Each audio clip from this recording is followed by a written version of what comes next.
वंदेहम करुणाकरम रघुवरम माया मनुष्यम हरिम।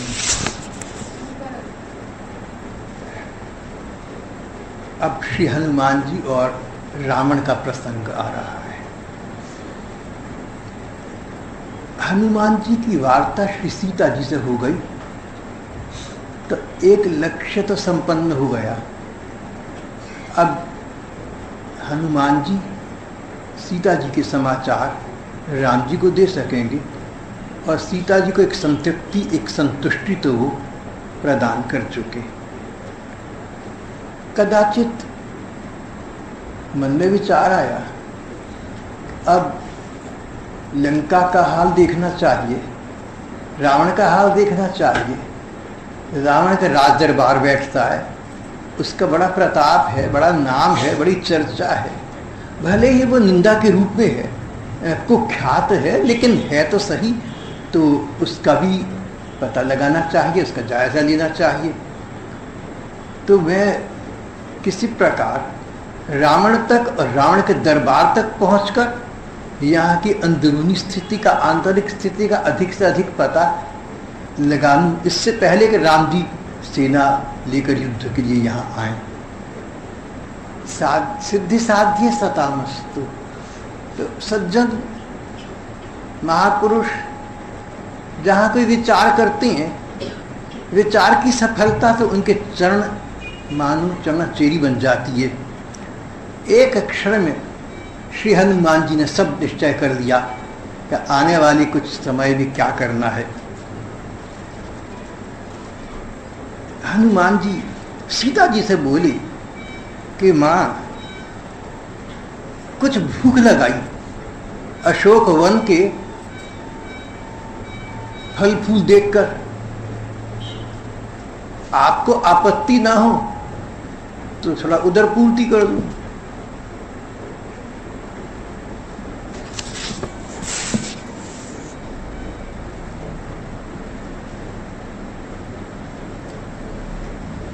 श्री सीता जी ने कहा, भाई देखो, यहाँ बड़े बड़े राक्षस, बड़े बड़े भयंकर दैत्य इस वन की रखवाली करते हैं। राक्षस तो राक्षसों का लिहाज नहीं करते, नरबानरों का लिहाज क्या करेंगे। ये बड़े खतरे का भयंकर काम है।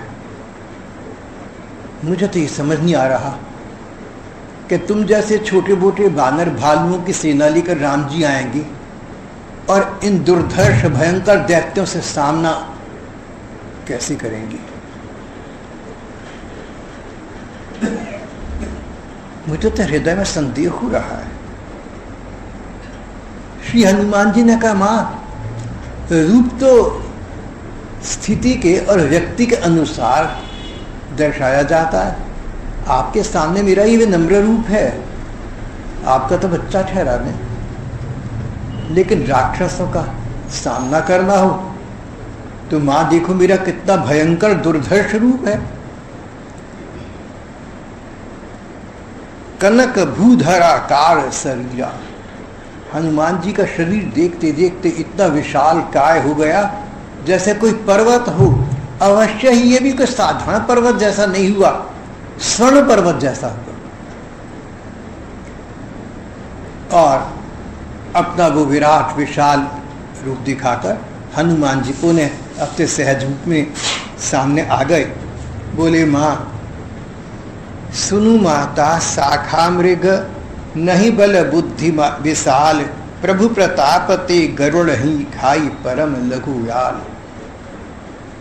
बानरों में ज्यादा बल बुद्धि नहीं होती, हृदय मस्तिष्क का कोई समन्वय नहीं होता, लेकिन भगवान की जिस पर कृपा हो जाए वो क्या नहीं कर सकता। प्रश्न किसी जीव का नहीं है, प्रश्न तो श्री भगवान का है। भगवान की जिस जीव पर दृष्टि पड़ जाए, कृपा दृष्टि हो जाए, वो सर्वसमर्थ हो जाता है। हम लोगों को राम जी का प्रताप और उनका कृपा प्रसाद प्राप्त है। रावण की सेना को तो हम एक क्षण कुचल कर रख दें। सीता ने हनुमान जी की वार्ता भी सुनी और उनका विशाल रूप भी देख लिया। बोली हनुमान मैं तुमसे बहुत प्रसन्न हूं, तुम बल के निधान हो, तुम्हें और भी अधिक बल प्राप्त हो जाए। हनुमान जी शांत भाव से विनम्र खड़े रहे, उत्तर न दिया। तुम अजर अमर हो जाओ, कल्पजीवी हो जाओ, तुम्हारे पर बुढ़ापा कभी ना आए। हनुमान जी विनम्र अंजुलिबद्ध खड़ी रहे। तुम्हें शील और गुण की निधि प्राप्त हो जाए, तुम्हारा स्वभाव सुंदर से अधिक सुंदर बनता रहे और गुणों का तुम्हारे में और भी अधिक विकास हो जाए। हनुमान जी हाथ जोड़े शांत विनम्र खड़े रहे। फिर श्री सीता जी को मानो वायु वेग से हनुमान जी की मनोदशा का विचार आ गया कि ये क्या चाहता है, ये तो शांत खड़ा रहा। बोली हनुमान मैं तो इतना चाहती हूँ कि प्रभु राम जी के कृपा के तुम पात्र बने रहो। ये सुनकर तो हनुमान जी निर्भर प्रेम मगन हनुमाना बार बार नाये से पद सीसा। अब तो हनुमान जी गदगद हो गए। भगवान का कृपा प्रसाद प्राप्त करना जीवन का चरम लक्ष्य है। फिर चाहे व्यक्ति अमर हो, चाहे अजर हो, चाहे न हो, सारी बातें एक ओर रखी रह जाती हैं अगर भगवान का कृपा प्रसाद प्राप्त हो जाए। भगवान का कृपा प्रसाद भगवान की कृपा शक्ति से प्राप्त होता है। भगवान की कृपा शक्ति का रूप तो श्री राधिका जी हैं, श्री सीता जी हैं, जगत जननी हैं, जगन माता है। इन्हीं को शक्ति स्वरूपा कहा गया है। शक्ति स्वरूपा इसी कारण कहलाती है। श्री राम जी की चर्चा चल रही तो श्री सीता जी श्री राम जी की शक्ति स्वरूपा हैं। सीता जी का संरक्षण प्राप्त हो जाए, सीता जी की सिफारिश मिल जाए तो राम जी अपना कृपा प्रसाद प्रदान करने में विलंब नहीं करेंगे। सीता जी ने कहा है कि जाओ हनुमान, तुम राम जी की कृपा पात्र सदा के लिए बन जाओ। तो अब ये सत्य तो हो गया, अब कोई सत्ता इसको मिटा नहीं सकती। हनुमान जी परम प्रसन्न, परम गदगद। अब भगवान से मांगना ही है तो थोड़ा सा क्यों मांगे? संसार मांगना, सांसारिक सुख भोगों की कामना करना, धर्म ग्रंथ तो कहते हैं स्वर्ग अपवर्ग की कामना भी मत करना। एक बुजुर्ग कहते थे देखो अब मांगना ही है ना तो थोड़ा सा मत मांगना, पूरा पूरा मांग लेना। श्री सीता जी का आशीष हनुमान जी को पूरा पूरा मिल गया। भगवान राम तुम पर सदा प्रसन्न रहेंगे। अब राम जी सदा प्रसन्न रहेंगे तो और लोग तो स्वयं ही प्रसन्न रहेंगे। जा पर कृपा राम की होई, ता पर कृपा करे सब कोई, ये सिद्धांत है। मां में कृतार्थ हो गया, मेरा जीवन सार्थक हो गया। आपका आशीर्वाद अचूक है, अमोघ है, अकाट्य है, सभी जानते हैं। मां फिर वन में जाकर अपना फलों का अपना फलाहार करूं।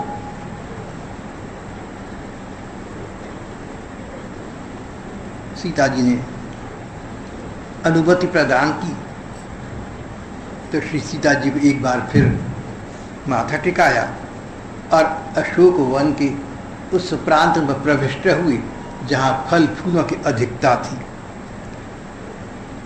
फल खाई और वृक्षों को तोड़ने लगे। वहां बहुत से योद्धा रखवाली थे। कछु मारे सी कछु जाए पुकारे, वो रोकने आई। अब जो छोटे अधिकारी हैं, ऐसा आज भी देखा जाता है कि दूसरों का, बड़े बड़ों का लिहाज कम रख पाते। बड़े बड़े अधिकारी छोटे व्यक्ति से भी सम्मान पूर्वक बोलेंगे, मीठा बोलेंगे, लेकिन प्रायः ये देखा गया कि जो छोटे मोटे अदना है ना, ये अपना रूप डालने के लिए बड़ा कुछ बोल देते हैं।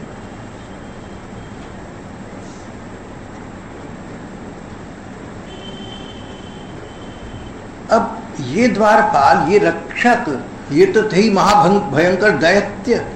हिंसा करना ये अपना जन्म सिद्ध अधिकार मानते थे।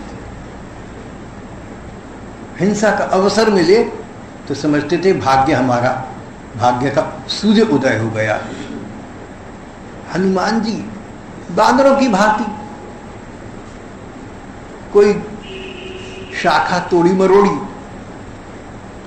वृक्ष को टेढ़ा मेढ़ा करा, तोड़ दिया, जो फल खाना खा लिया, शेष को फेंक दिया, अपना बानर स्वभाव दिखा रहे थे।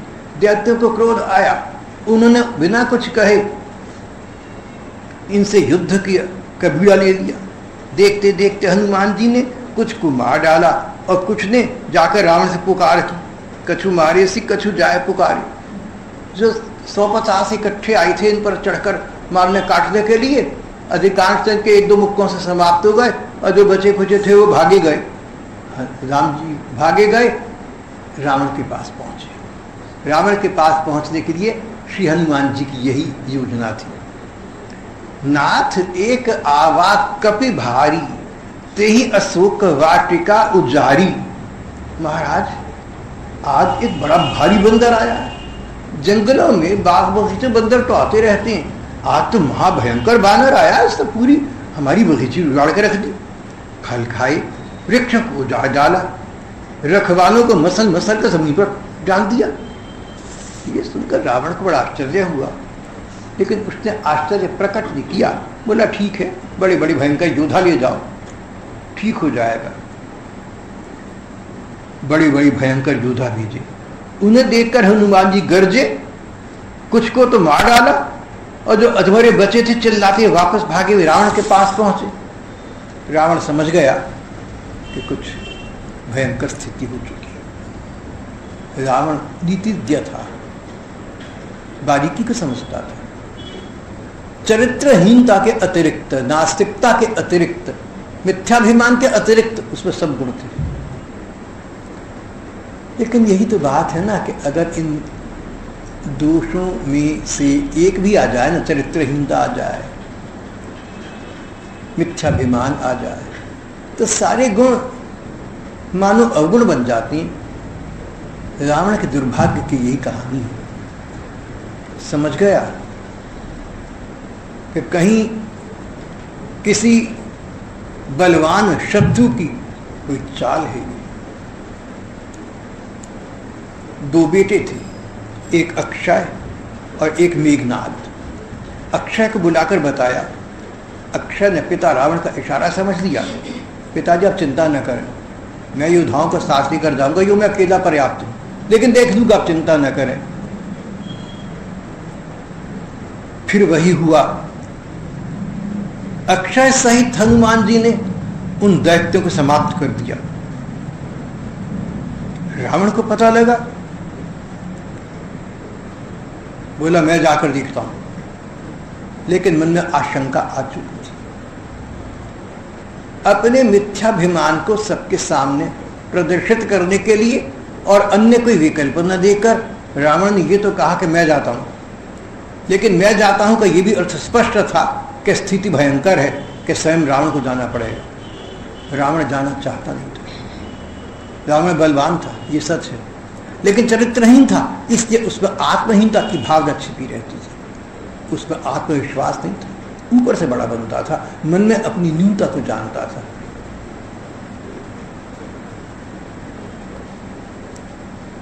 दूसरा बेटा मेघनाद। मेघनाद, मेघ बादल के जो गरजता हो। मेघनाद कहते पिताजी मैं हूं ना, आप बैठिए, मैं जाता हूं। रावण ने ऊपर कहा ठीक है, तुम जाकर देखो, और देखो उस बंदर को मार मत देना, जीवित मेरे पास ले आना।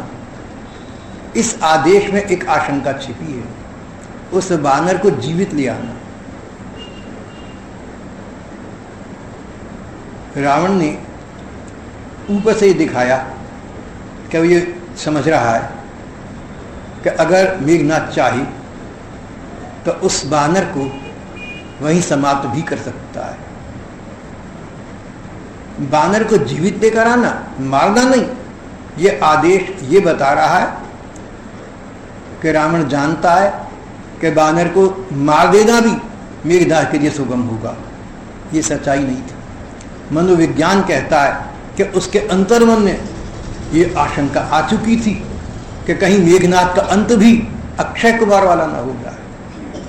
उसने अपने को मूर्खतापूर्ण सांत्वना देने के लिए समय निक्षेप के लिए 2-4 मिनट और अधिक कट जाए इस चैन में के दूसरा लड़का जीवित है। अगर दूसरे ने भी जाना है तो 2 मिनट बाद से अपने मन को मूर्खता को सांत्वना देने के लिए रावण ने कहा कि ठीक है, उसको मारना मत। मानो कि उसको मारना न मारना रावण के या उसके बेटे के हाथ में है। पहला बेटा जा चुका है, दूसरे बेटे का क्या भरोसा है, भले ही वो अधिक बलवान हो।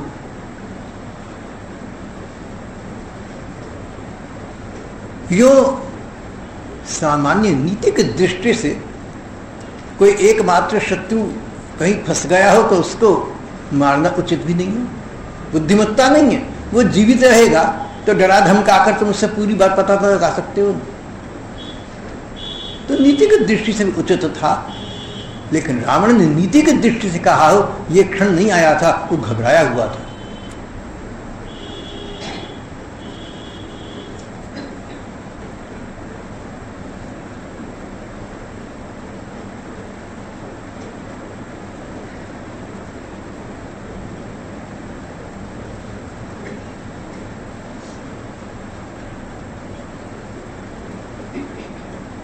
हनुमान जी ने देखा कि अब की बार एक अधिक भयानक योद्धा आया है। वे कटकटाकर गरजे और दौड़ी, एक वृक्ष उखाड़ा, उसके प्रहार से रावण के पुत्र मेघनाद को बिना रथ का कर दिया, रथ को तोड़कर नीचे पटक कर डाल दिया। उसके साथ बड़े बड़े योद्धा थे, उनको पकड़कर हनुमान जी अपने शरीर से मसलने लगे। अपने शरीर से 2-4 योद्धा पकड़े, 2-4 राक्षस पकड़े, अपने साथ घिसाए, वो खत्म हो गए।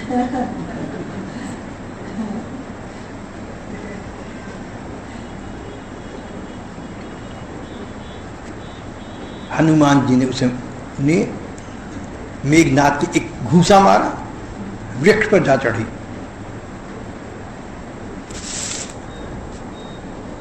अब रावण का एक बेटा बचा हुआ था मेघनाद, वो समझ चुका था कि हनुमान जी को जीतना आसान काम नहीं है और किसी भी क्षण हनुमान जी इसे समाप्त कर सकते हैं, ये भी समझ गया था। उसने तुरंत की चाल खेली, अंतिम शस्त्र का प्रयोग किया, ब्रह्मास्त्र। अंत में उसने ब्रह्मास्त्र का प्रयोग किया। ब्रह्मास्त्र ब्रह्मा जी का दिया गया अस्त्र, अमोघ।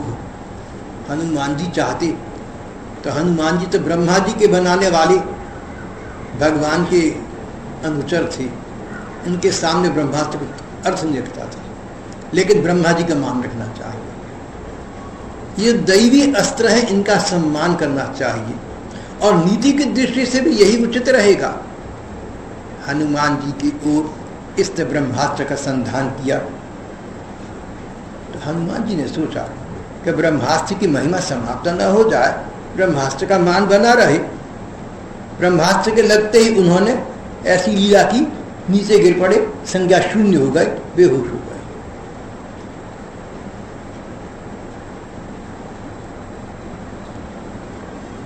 हनुमान जी एक वृक्ष पर बैठे थे, वहां ब्रह्मास्त्र का संधान किया था। ब्रह्मास्त्र का स्पर्श होते हनुमान जी जब मूर्छित होने की लीला करते नीचे गिरे तो नीचे सैकड़ों दर्जनों भयंकर योद्धाओं को भी उन्होंने नीचे दबाकर समाप्त कर दिया था। मेघनाथ ने देखा हनुमान जी मूर्छित हो गए, उनको नागपाश से बांध कर ली गया। जासु नाम जपि सुनहु भवानी, भव बंधन काटहि नर ज्ञानी, तासु दूत के बंध तरु आवा। जिनका नाम लेकर मनुष्य संसार के भव बंधन से, जन्म मृत्यु के बंधन से मुक्त हो जाता है। जिन भगवान का नाम लेकर मनुष्य भव बंधन से मुक्त हो जाता है, उन भगवान का दूत स्वयं कई बंधन में आ सकता है क्या? प्रभु कागज लगी कपी बंधावा। हनुमान जी ने राम जी का भी आगे बहुत कुछ कार्य करना, इस दृष्टि से अपने को बंधवा लिया था। देखते देखते बात फैल गई राजभवन में, नगरी में, चारों ओर कि एक महाभयंकर बादल कहीं से आया हुआ है, सैकड़ों सहस्त्रों योद्धाओं को समाप्त कर दिया। अब रावण के बेटे के ब्रह्मास्त्र से वो मूर्छित होकर कुछ काबू में आया है। तमाशा देखने के लिए चारों ओर से उमड़ घुमड़ कर प्रजा आने लगी। प्रजा ये सब दैत्य दुर्धर्ष दानव थी। जब हनुमान जी को, बंधे हुए हनुमान जी को रावण के दरबार में लाया गया तो हनुमान जी हिले डुले, लगा कि ये होश में आ गए। हनुमान जी ने रावण की सभा चारों ओर निगाह डालकर देखी। रावण का ऐश्वर्य शब्दों में व्यक्त नहीं हो सकता। बड़े बड़े देवता हाथ जोड़े खड़े थे।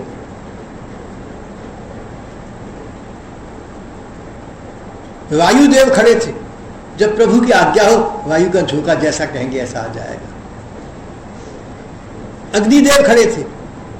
जब महाराज की आज्ञा होगी तो अग्नि उत्पन्न कर देंगे। कुबेर देव खड़े थे। सारा कुछ आपके ही चरणों में तो है, हम तो उसके मुंशी हैं केवल। बड़े बड़े देवता हाथ जोड़े, सिर झुकाए रावण के सामने। उसका मुंह ऐसे ताक रहे थे कि कोई आज्ञा हो तो कृतार्थ हो जाए सब पूरा करके। हनुमान जी का ऐसा प्रताप देखा, हनुमान जी ने रावण का ऐसा प्रताप देखा, लेकिन उन पर प्रताप देकर कोई प्रभाव नहीं पड़ा। निडर खड़ी रही। जब रावण ने देखा कि रावण का ये प्रताप, देवता चारों ओर खड़े हाथ जोड़े खड़े हैं, इस बानर को भ्रमित नहीं कर रहा, भयभीत नहीं कर रहा, तो उसको बड़ा बुरा लगा। वो तो समझा था कि देवताओं तक को मेरे आगे हाथ जोड़े खड़ा देखकर कोई भी घबरा जाएगा। देवताओं से बड़ा तो कौन होगा। लेकिन देखा कि हनुमान जी साधारण भाव से चारों ओर देख रहे थे, उन्हें कोई डर नहीं था। मानो कुछ मुआयना कर रहे हैं, मानो उनका निरीक्षण कर रहे हैं। निरीक्षक की भांति खड़ी दिख रही थी। हनुमान जी की स्थिति देखकर रावण दशानन विहसा कही दुर्बाद, दुर्वचन बोलता हुआ अट्टहास करने लगा। किसी गंभीर महापुरुष का ये काम नहीं है। कोई अनजान आदमी आया, शत्रु हो कोई भी हो, तो नीति तो ये थी कि रावण कहता कि तुम कौन हो, कहां से आई, ये तो उत्पात क्यों मचा रहे हो, बात बताओ। लेकिन रावण मन ही मन जान चुका था कि उसकी मृत्यु समीप आ रही है और उसको अपने जीवन के और सुख भोगक अतिरिक्त और कुछ जीवन में अच्छा न लगता था। जिस मनुष्य को संसार के सुख भोगों से ऊपर कुछ सोचता नहीं, शारीरिक सुखों से ऊपर किसी सुख का पता नहीं है, उसको पता लगे कि शारीरिक सुख समाप्त होने का समय आ रहा है तो घबराएगा ही। मृत्यु, मरण का क्या अर्थ हुआ? शरीर समाप्त हो गया, अंग इंद्रिय समाप्त हो गए, जिनसे सुख भोग रहे थे वो साधन, वो उपकरण समाप्त हो गए। इससे बड़ा कष्ट, इससे बड़ा अभाव विषयासक्त प्राणी को क्या हो सकता है। रावण अंदर घबराया हुआ था, इसलिए नीति भूल गया, दुर्वचन बोलने लगा, अट्टहास करने लगा। फिर विचार आया कि अक्षय कुमार को, मेरे लड़के को भी इसी बानर ने समाप्त कर दिया है। मन में विषाद उत्पन्न हुआ। फिर कुछ संतुलित हुआ, सामान्य हुआ। बानर तो कौन है, किसके बल पर तूने वन को उजाड़ कर नष्ट कर दिया, कर डाला?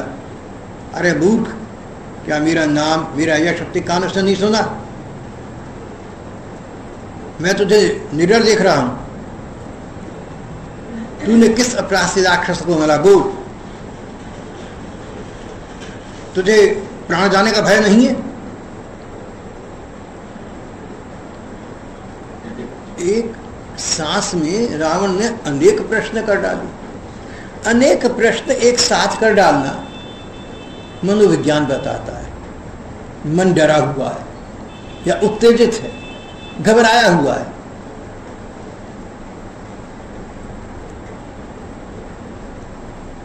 रावण का पहला प्रश्न था, किसके बलबूते पर तूने इतना उत्पात किया है।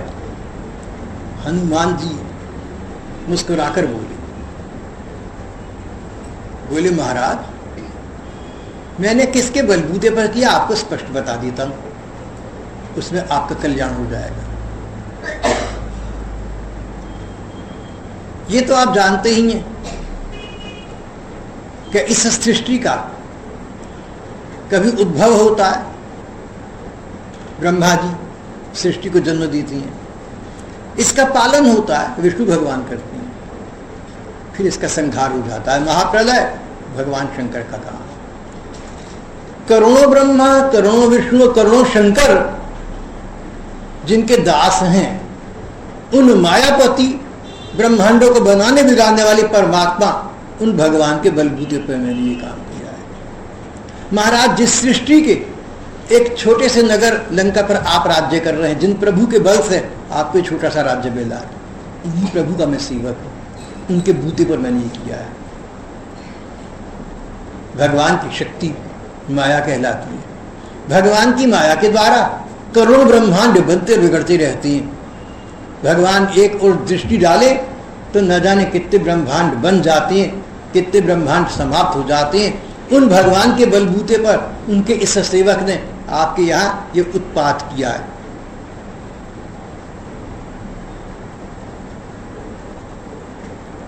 महाराज, जिन भगवान के बल से हजारों खोनों वाले शेष जी पर्वत और वन सहित समस्त ब्रह्मांड को सिर पर धारण किए रखते हैं, उन भगवान के बल पर मैंने ये कार्य किया है।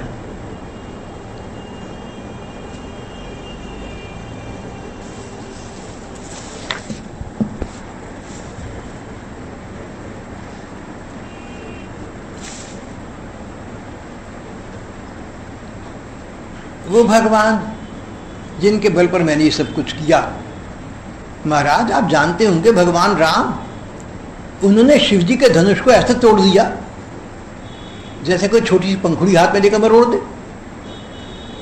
ये संवाद सारे संसार में, सारे ब्रह्मांड में फैल चुका है। महाराज, आपके मामूलात, आपका सूचना मंत्रालय इतना तो तंग नहीं होगा कि आपको ये भी न पता हो, सारे ब्रह्मांड को पता है। भगवान राम रूप में आए शिव जी के धनुष को तोड़ दिया उन्होंने, आपको भी पता लग चुका। उन्हीं भगवान का मैं सेवक हूं। खर, दूषण, त्रिशा और बाली जैसे बड़े बड़े दैत्यों को जिन्होंने एक क्षण में समाप्त कर दिया, उन भगवान राम का मैं सेवक हूं। और अगर इतनी बात आपको समझ ना आई हो तो जिन सीता माता को आप चोर की तरह छिपकर उठाकर ले आए ना, उनके पति और परम पति परमात्मा भगवान राम का भी सेवक। अब तो आप समझ गए होंगे महाराज। आपने कहा, तूने मेरा यश, मेरी प्रभुता नहीं सुनी, मेरे बल का गौरव गान नहीं सुना। बोला महाराज, दो तीन बातें तो याद है। एक तो एक बाली एक बार आपको उठाकर दबोच के ले चला था, एक और बार सहस्त्रबाहु से पराजित होकर सागर में छिप गए थे। आप वही रावण है, मैंने तो ये सुना। सहस्त्रबाहु और बाली से रावण भयभीत और पराजित हुआ था, ये बात रावण ने अपनी लंकावासी प्रजा को नहीं बताई थी। समझ भी यही है, कहीं पराजय हो जाए, कहीं अपमान हो जाए तो फैलाते मत फिरो। नीति तो यही कहती है, ये नीतिज्ञ लोग थे। जब हनुमान जी ने दो उदाहरण वो दिए जहां रावण की अवमानना होती थी, रावण ऐसा मुस्कुराया मानो को साधारण सी बात कही हो और विषय परिवर्तन करके अगली बात करने लगा, प्रजा के सामने भेद ना खुल जाए, लोग पूछने न लगे। इससे पहले कि प्रजा के लोग पूछ रहे, महाराज बाली और सहस्त्रबाहु से आपको पराजित हुए थे, ये तो नहीं हो सकता, आप तो पराजित नहीं हो सकते। और रावण को अपने मुंह से कहने, नहीं भैया एक बार हो गया था, दो बार हो गया था, चलो कोई बात। अब रावण मुस्कुराने का नाटक किया, बोले आगे बात बताओ, तुमने वन क्यों उजाड़ा? बोला महाराज बानर ठहरा, बानर का क्या, शाखा थे शाखा पर जाई, बंदरों का स्वभाव है, इधर तो उधर भागे फिरते हैं, पेड़ों को रौंदते तोड़ते फिरते हैं। बस मैं यही कर रहा था, कुछ पेड़ तोड़ दिए, कुछ फल खा लिए, आपके योद्धा भागे चले आए मुझे मारने पीटने के लिए। को मारकर चलने वाली दुष्ट जब मुझे मारने लगे तो जिन्होंने मुझे मारा मैंने उनको मारा, जिन्होंने मोही मारा ते मैं मारे। इस पर मेरे साथ इतना अन्याय हुआ। आपके योद्धा देख रहे थे मैं बांदरों का काम बन उजाड़ना होता है, उन्होंने मुझे मारा पीटा और आपका लड़का है उसने मुझे मारने का प्रयत्न करा। मैं क्या करता, एक दो घूसा मैंने इसको हल्का सा मारा, वो नीचे गिर के समाप्त हो गए। मुझे नहीं पता लड़का इतना हल्का सा घूसा टिकाया, थोड़ा सा चपत, वो गिर पड़ा, उसकी प्राण समाप्त हो गई।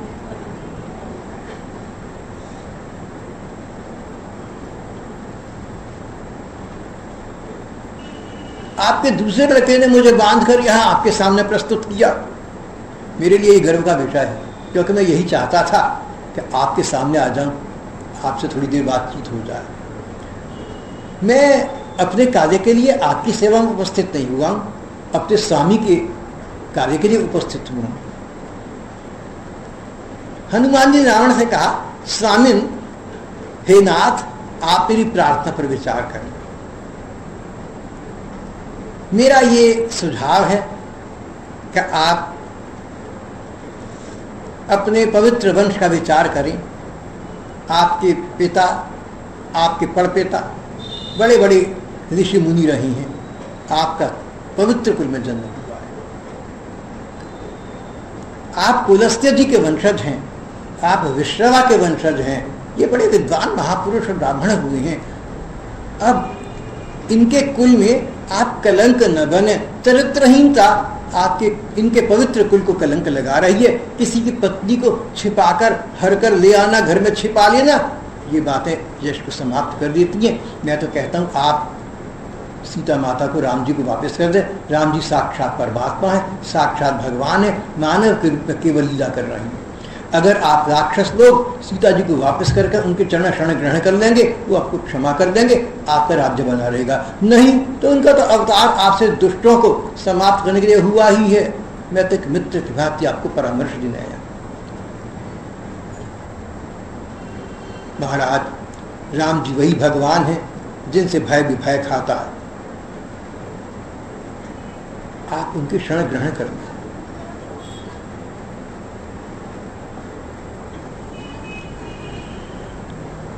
आपके पास महाराज, आपके पास बड़े गुण हैं।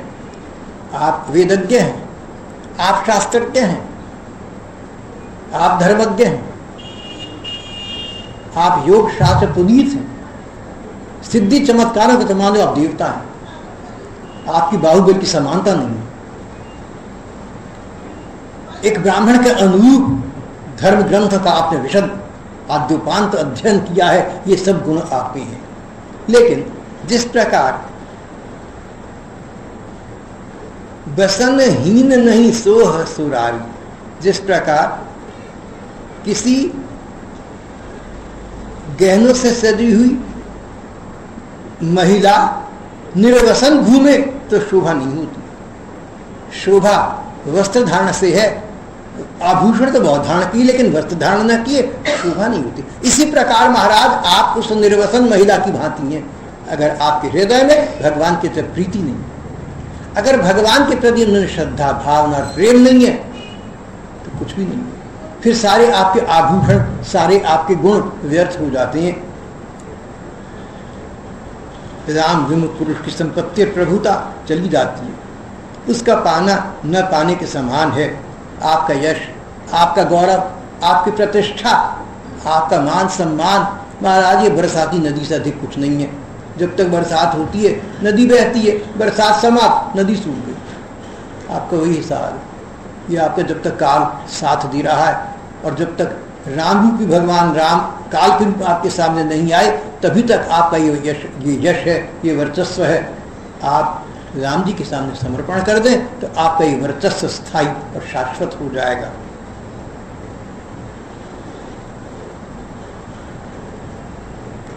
स्वामी ने प्रतिज्ञा करके आपसे एक बात कह देता हूं, विमुख राम त्राता नहीं कोई। राम विमुख की रक्षा करने वाला ब्रह्मांड में कोई नहीं है। शंकर सहस विष्णु अजतो ही सकहि न राखी, राम कर द्रोही। हजारों शिव जी, हजारों विष्णु, हजारों शिव जी मिलकर भी राम जी के साथ द्रोह करने वाले तुमको बचा नहीं सकेंगे।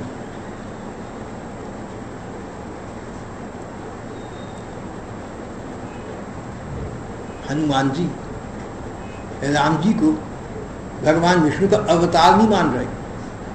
वो तो ये कह रहे हैं कि हजारों विष्णु भी आपकी सहायता नहीं कर सकते अगर आप राम जी के विरोधी हैं। यानी हजारों विष्णु जिनका अंश है वो अंश ही साक्षात भगवान राम जी में लीलायमान है। राम जी के सामने करोड़ों ब्रह्मा विष्णु महेश की कोई सत्ता कोई शक्ति नहीं रख सकती। आप उनसे विद्रोह की भावना छोड़ दें। भजहु राम रघुनायक कृपा सिंधु भगवान। आप तो राम भगवान का भजन करिए। हनुमान जी ने राम जी को जो हनुमान जी ने रावण को जो परामर्श दिया ये सर्वांगीण सफल था। ज्ञान, भक्ति, नीति, वर्तमान में सुख, भविष्य में सुख, सब प्रकार का हित था इसमें रावण का। लेकिन विनाश काले विपरीत बुद्धि। बात समझाई जाओ, समय नहीं आया तो दूसरे के समझ में नहीं आता। अभिमानी रावण खिलखिलाकर हंसा और अपने चाटुकारों की ओर देखकर बोला, मिला हम ही कपि गुरु बड़ ज्ञानी। आज तक रावण को कोई गुरु नहीं मिला था। बड़े बड़े ऋषि मुनि और देवता यहाँ आपके सामने हाथ जोड़े खड़े हैं। आज मिला है, एक बंदर के रूप में गुरु मिल गया। आज हमें ये बंदर बड़ा ज्ञानी गुरु मिला है। और फिर अपने सच्चे वास्तविक रूप में आ गया, क्रोध में आ गया। मृत्यु निकट आई खल तो ही, अरे दुष्ट तेरी मृत्यु निकट आ गई है, अधम मुझे शिक्षा देने चला है। हनुमान जी मुस्कुराकर बोले, मेरी मृत्यु आई है? रावण उल्टा ही होगा यदि तुमने मेरी बात न मानी। ये सुनकर तो रावण को और भी क्रोध आ गया। उसने आज्ञा दी, इस मूर्ख के शीघ्र प्राण हर लो। राक्षस हनुमान जी को मारने के लिए दौड़ी। ठीक इसी समय अपने मंत्रियों के साथ विभीषण जी आ पहुंचे। बोले, ठहरिए, क्या बात है?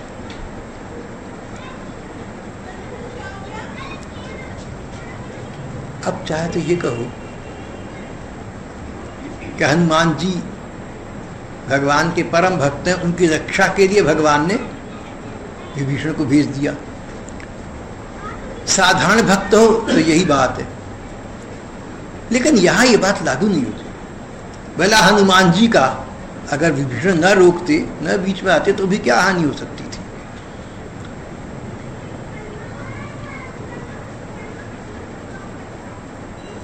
विभीषण मंत्रियों सहित आए, रावण को सिर नवाया।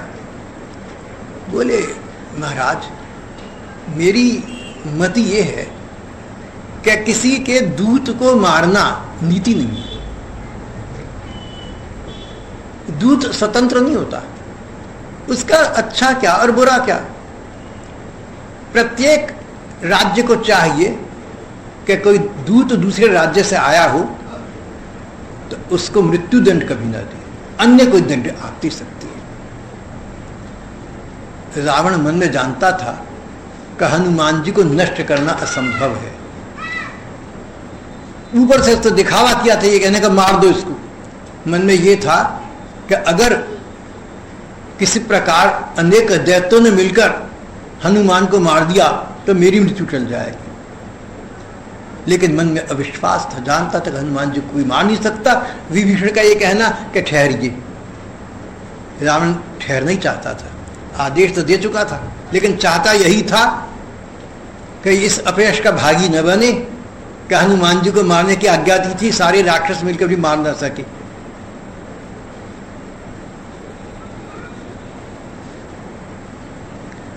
विभीषण ने कहा, नीति यह है, अंतर्राष्ट्रीय नियम बने हुए हैं कि दूत को कोई दंड दे सकते हैं प्रतीक के रूप में, लेकिन मृत्यु दंड देना उचित नहीं है।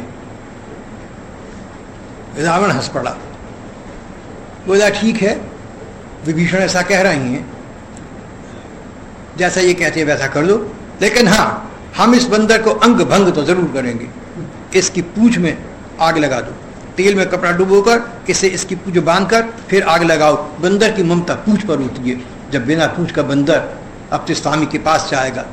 राम जी शब्द नहीं बोला, दो कारणों से। मनोविज्ञान ये कहता है कि जिसके साथ हमें नफरत होती है ना, विरोध होता है मन में, ईर्ष्या होती है, उसका नाम तक नहीं लेना चाहते। मैंने ऐसा होते यहाँ गंभीरा के परिकर में देखा है,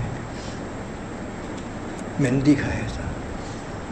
परिकर से अर्थ आप सब लोगों का ही नहीं है, परिकर आप लोगों के अतिरिक्त भी है, ओवरसीज एजेंसीज भी हैं। आजकल तो यातायात के साधन इतने प्रचुर हैं कि चारों ओर बहुत से लोग होते हैं जो आपके परिकर में कहलाते हैं। तो कहीं कहीं मैंने ऐसा देखा है।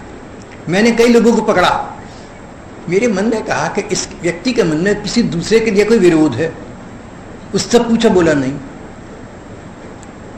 जब बात की तो उसने उस व्यक्ति का नाम एक बार ना लिया, नाम के स्थान कुछ और बोलता रहा। मैंने मनोविज्ञान का अध्ययन विशेष किया नहीं है, लेकिन मैं समझ गया कि इसके मन में विरोध है।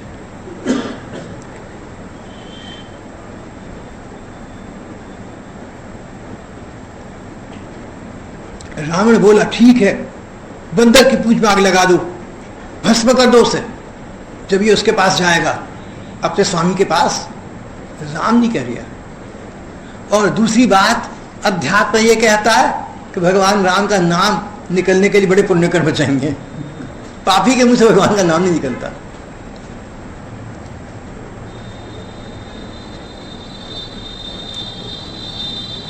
जब इसका स्वामी देखेगा, हमारी सत्ता शक्ति समझ जाएगा।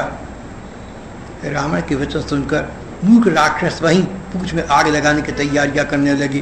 पूंछ में इतना कपड़ा, घी इत्यादि लगा कि नगर में कपड़ा, घी और तेल समाप्त हो गया। हनुमान जी ने ऐसा खेल किया कि पूंछ बढ़ गई, लंबी हो गई। नगरवासी तमाशा देखने आए। कोई हनुमान जी को पैर से ठोकर मानते, कोई इनकी हंसी करके देखिए। हनुमान जी को दैत्य लोग बानर समझकर तालियां पीटते हैं, उनको तमाशा मिल गया। कितनी निर्दयता है समाज में सदा से। मैं कहता हूं, मान लो कोई साधारण बानर हो और उसकी पूंछ में आग लग रही है, तो कितने दुख की बात है। हमें उसको अग्नि दुख से, जलने के दुख से मुक्त करना चाहिए। ये लोग ताली बजा रहे थे, प्रसन्न हो रहे थे। लेकिन जब देखा कि हनुमान जी जलती पूंछ नगरी में घूम रहे हैं, रावण के आदेश से राक्षसों ने हनुमान जी को नगरी में इसलिए घुमाया कि जलती पूंछ वाले बानर को देखकर बानर का मजाक उड़ेगा। लेकिन हुआ ये कि चारों ओर हनुमान जी की पूंछ की ज्वाला ने नगरी को ही ध्वस्त करना आरंभ कर दिया। हनुमान जी को नगर में फिराकर पूंछ में जब आग लगाई, अग्नि को जलती देखकर हनुमान जी तुरंत बहुत छोटे रूप में हो गए। बंधन से निकलकर सोने की अटारियों पर जा चढ़े। राक्षसियां भयभीत हो गईं। भगवान की प्रेरणा, 49 पवन चलने लगे, चारों ओर से हवाएं चलने लगी। हनुमान जी अट्टहास करके गरजे, बढ़कर आकाश में जा लगी। बहुत बड़ी विशाल देह पर बड़ी फुर्तीली दौड़कर एक भवन से दूसरे भवन पर चढ़ रही हैं। नगर जल रहा है, लोग बेहाल हो रहे हैं। आग की करुण भयंकर लपटें झल रही हैं। हाय मैया, हाय बाप, हमें कौन बचाएगा। चारों ओर हाहाकार की ध्वनि आ रही हैं। अब सब क्या कह रहे हैं, जिन्होंने किसी ने ठोकर मारी थी, कोई तमाशा करके हंसता था, वो कह रहे हैं हमने पहले कहा था ना, ये बानर नहीं, कोई देवता है। ये तो वाकई हमने पहले कहा था, ये बड़ा पुराना चला आ रहा है। यहाँ छोटा सा कोई मंच में, यहाँ छोटा सा कोई कार्यक्रम हो ना, राधाष्टमी का हो, रामाष्टमी का हो, कोई गड़बड़ हो जाए, बोले सबका ये कहना हमने पहले ही कहा था। यहाँ सब पहले कह चुके होते हैं। गोसाई तुलसीदास जी इस स्थिति का समीक्षा करते हुए कहते हैं, साधु अवज्ञा कर फल ऐसा, जरई नगर अनाथ कर जैसा। देखो, साधु की, सज्जन स्वभाव के व्यक्ति का अपमान करने का क्या फल होता है, भले आदमी के अपमान करने का क्या फल है। नगर ऐसे जल रहा है, मानो कोई शासन ना हो, मानो कोई प्रशासन ना हो, मानो कोई अग्निशामक ना हो, मानो कोई रावण ना हो, मानो कि नगर में कोई सरकार ही नहीं है। हनुमान जी ने एक क्षण में सारा नगर जला डाला, एक विभीषण का घर नहीं जला, विभीषण का घर बच गया। ऐसा तो हम आज भी कहीं देखते हैं कि भगवत भक्त अचानक किसी विस्फोटक स्थिति में बच जाते हैं। एक हनुमान जी जिनकी पूंछ में आग लगाई गई थी वो बचे रहे, और एक विभीषण। हनुमान जी ने उलट पुलट कर सारी लंका जला दी थी। फिर वे समुद्र में कूद पड़े, पूंछ बुझाई, थकान दूर की, छोटा सा उदाहरण किया, जानकी जी के सामने आकर खड़े हुए। माँ, अब आप आज्ञा दीजिए, आपने मेरा एक रूप तो देख लिया, मैं तो एक छोटा सा बानर हूँ हनुमान जी का, पूरी लंका जला दिए। अनेक बानर आएंगे, क्या करेंगे आप स्वयं सोच लीजिए। अब आप आश्वस्त हो जाइए। सीता जी ने हनुमान जी को सहज पकड़े देखा, उनकी आशा किरण वापस आ गई, समझ गई कि शीघ्र ही श्री राम जी इनको वापस लेकर चले जाएंगे। ये वृत्तांत हम यहाँ समाप्त कर देते हैं। कृष्ण गोविंद